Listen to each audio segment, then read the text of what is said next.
All right, guys, let's continue on with some biological psychology. This is psychopharmacology. Think about pharmacy, pharmaceuticals, pharmacists. So pharmacology. So drugs, right? Drugs. The drugs for the brain. Drugs, pharmacology, psychopharmacology. So again, this is from a class that I'm taking. So we're going to be just pretty much studying, going over the notes, but recording myself doing so. So the overview, basics of drug use, neurotransmitter basics, specific drugs of abuse, pharmacokinetics, pharmacokinetics, how the body deals with drugs. That's what pharmacokinetics translates into, how the body deals with drugs. So a little acronym ADME, administration, absorption. So the administering of drugs and the absorption, how the drugs get into the blood. Distribution, how the drug gets to the brain, how it's distributed to the brain. So administration, absorption, which is the A for the ADME, how the drug gets into the blood. D for distribution, how the drug gets into the brain. The M, metabolism, how the drug gets broken down, hence the enzymes. Elimination for the E, elimination also known as excretion, how the drug leaves the body. So administration, absorption, how the drug gets into the blood. We have the distribution, how the drug gets to the brain. M for metabolism, how the drug gets broken down by the enzymes. We have E, elimination, which is also excretion, how the drug leaves the body. ADME, administration, absorption, distribution, metabolism, and excretion or elimination.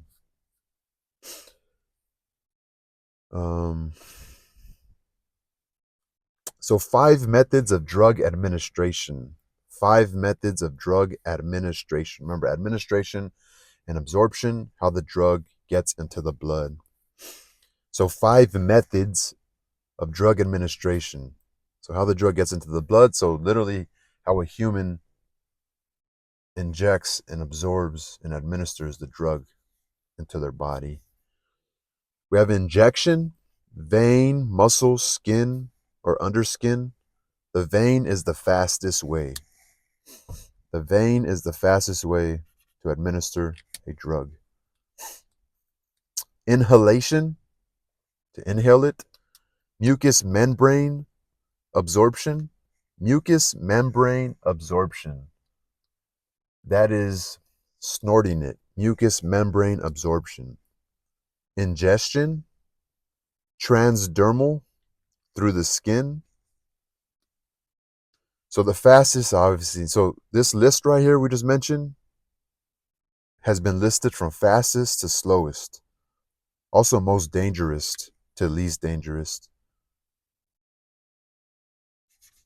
And it's concentrated to the blood. So obviously injection is the most dangerous.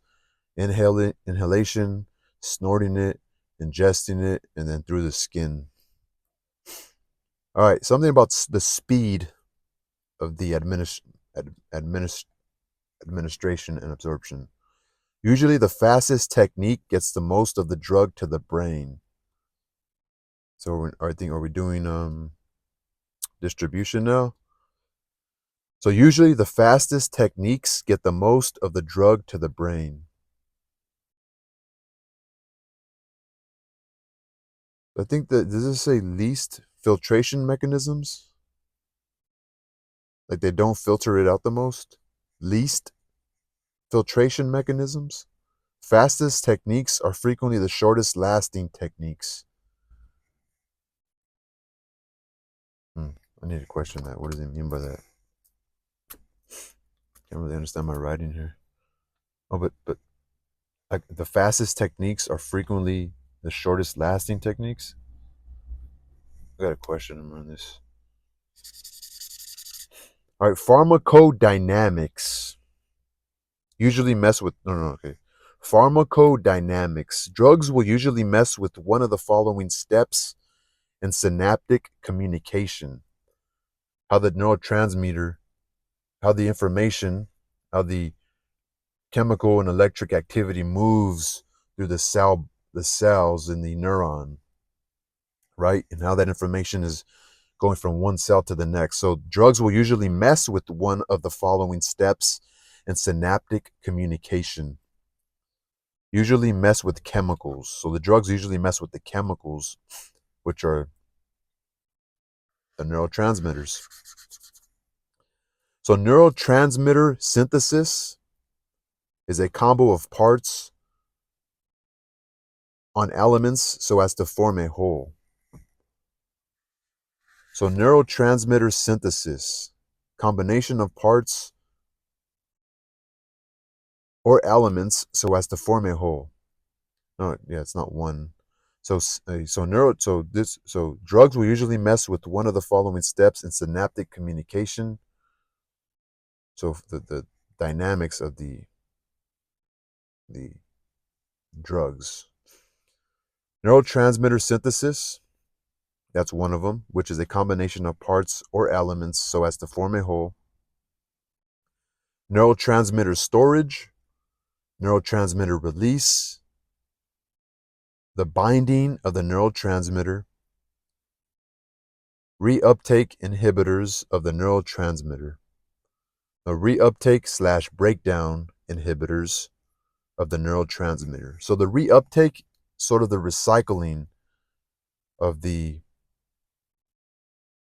neurotransmitter. Remember, these drugs affect the neurotransmitters, the important neurotransmitters of the body that have important functions. So what I just mentioned are the following, or what the drugs mess with when it comes to the synaptic communication within the neuron. Neurotransmitter synthesis, a combination of parts or elements so as to form a whole. Neurotransmitter storage, neurotransmitter release, binding of the neurotransmitter, reuptake/breakdown inhibitors of the neurotransmitter. Reuptake is considered the recycling of neurotransmitters, and the breakdown is sort of taking out the trash of the sort of neurotransmitters our body doesn't need. So drugs affect all of these: neurotransmitter synthesis, neurotransmitter storage, neurotransmitter release, binding of the neurotransmitters, like connections, and reuptake, recycling of the neurotransmitter, and also breakdown of the neurotransmitter. Brain mechanisms/circuits. Brain mechanisms/circuits. Dopaminergic circuits, pleasure, mesolimbic reward system, nucleus accumbens or nucleus accumbens, which are part of the forebrain, ventral tegmental area, the midbrain, links to endorphins too, or as well, links to endorphins as well, locus coeruleus, amygdala, hippocampus, insula, all linked as well. So these are all part of the dopaminergic circuits, the mesolimbic reward system. So let's slow down on that one real quick. So the brain mechanism/circuits, dopaminergic circuits, pleasure. So dopaminergic circuits, and dopaminergic stands for pleasure. So the pleasure circuits, mesolimbic reward system, nucleus accumbens, which is the forebrain, I guess it's part of the mesolimbic reward system, links to serotonin as well. The ventral tegmental area is part of the midbrain. Remember the tectum area as well, the superior colliculi and the inferior colliculi. But anyway, that's something else. So it's just a location. midbrain, ventral tegmental area, links to endorphins as well, locus coeruleus, amygdala, hippocampus, insula, all linked as well. So substance use disorder. Some definitions. Addiction versus dependence. Substance use disorder, addiction versus dependence. So addiction. Addiction is the continued compulsive use of drugs despite adverse health or social consequences. So multiple factors lead to addiction, such as mental and physical factors. Multiple factors lead to addiction. And when it comes to dependence, dependence is a physical need for the substance. So the difference between addiction and dependence is that addiction, the factors involved that lead to addiction are both mental and physical. When it comes to dependence, when somebody is dependent on a drug, it's more of a biological factor. It's a physical need for the substance. Physical need for the substance. It's a biological factor. Biological changes lead to dependence. Biological changes lead to dependence. So remember that. The difference between addiction, the factors involved are both physical and mental, and it's the consistent use of a drug despite adverse physical and social, or despite adverse health or social consequences. And there's multiple factors involved when it comes to addiction, both mental and physical, and maybe some other things going on like spiritual factors.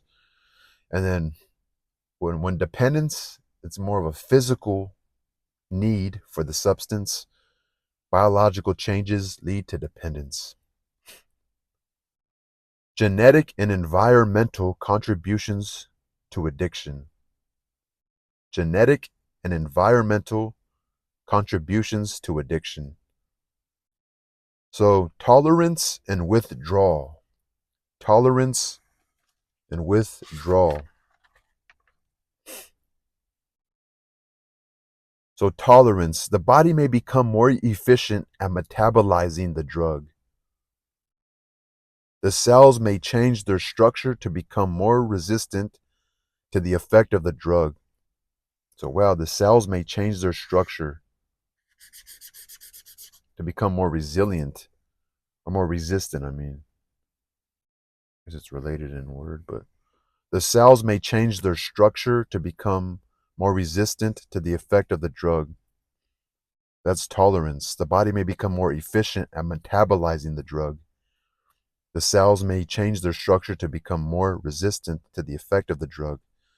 That's tolerance of a drug. And you have all right, guys, we're on the withdrawal part. My part of my phone, it just said I didn't have no more data. So we're on the tolerance and withdrawal. We went over tolerance already. The body may become more efficient at metabolizing the drug. The cells may change their structure to become more resistant to the effect of the drug. When it comes to withdrawal, when the body expects the drug to come, but the drug does not come. Okay, so my professor says something interesting. I'm not sure how much he's right. He said, when you're using a drug, your brain, your heart, your body wants to live longer, right? It wants to live.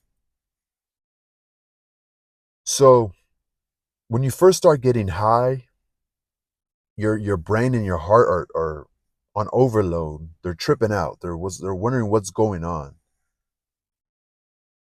It's wants to survive. It doesn't want to be at that state. It wants to come back down. And so after a while, when you form a habit, you get high at the same place every day. It's the same time every day. You have a routine. And so your body kind of, it's analogous to like a circadian rhythm. Your body gets used to, just like your body gets used to sleeping at a certain time, your body gets used like, okay, Well, this is usually at that point, which is as your body knows schedule, just kind of, it's like the schedule begins with your sleep patterns, sort of. And supposedly this occurs, right? It has to be scientific based. That at that particular time of day, after a while, you gain a tolerance. But what happens is your body prepares itself so your heart rate and something in your brain, the function or something, goes low. It keeps itself low. Let's say there's a baseline when you first started getting high, way up here. Your body's saying, "Wait a minute, I want to survive and live. Let me prepare. Let me prepare because I know this habit. I know what's going on." So it goes low here. It prepares itself. I guess how it prepares itself is when you have triggers, hence the word triggers, or when you see these sort of these sort of environmental markers. You get high, you go as soon as you walk and get into the car, or you usually get high in the car and you see your dealer come, or you see, could be anything. It just your body starts, okay, here it is. Your vision sends the message to your brain, okay, here it is. Okay, it's getting excited for a reason. It's sort of changing. So that's your heart rate will go low. And so, and that's when it's most dangerous. They say, supposedly he mentioned this, he just threw it out there during the lecture, that sometimes, the most times someone overdoses, it can be in change when your body didn't necessarily prepare, right? I just find this to be interesting. It says accidental overdose, environmental change. And I put, like, is that arbitrary? Like, is that even a real thing? Because I wasn't sure when he said it. I was like, just as I'm kind of uncertain now as I'm speaking to you about it, I'm kind of like questioning, is that a real thing? He said if you change the environment to where you're going to use that particular substance, can be dangerous because it didn't allow your body to prepare itself, and it didn't relax itself to prepare for that super high uplift. Or maybe you're taking a downer and your body will give you extra energy knowing that you're going to bring it down. So that's how you create some sort of tolerance. But if, you know, even if just changing the environment and didn't allow those visual, even maybe sound, auditory markers to alert your body, like, here it comes, it's that part of the day again, then like sometimes you overdose because of that, which is kind of interesting. He gave an analogy of a rock star maybe overdosing in their motel room. But motels are kind of similar, right? In a way, kind of have a bed. It's kind of like very thin blanket. It's just a TV, a restroom, unless you're like in some suite where they're different, completely different. It's like a different house every time you're on tour. So I'm not sure. Take his word for it. All right, guys. So, should I stop here?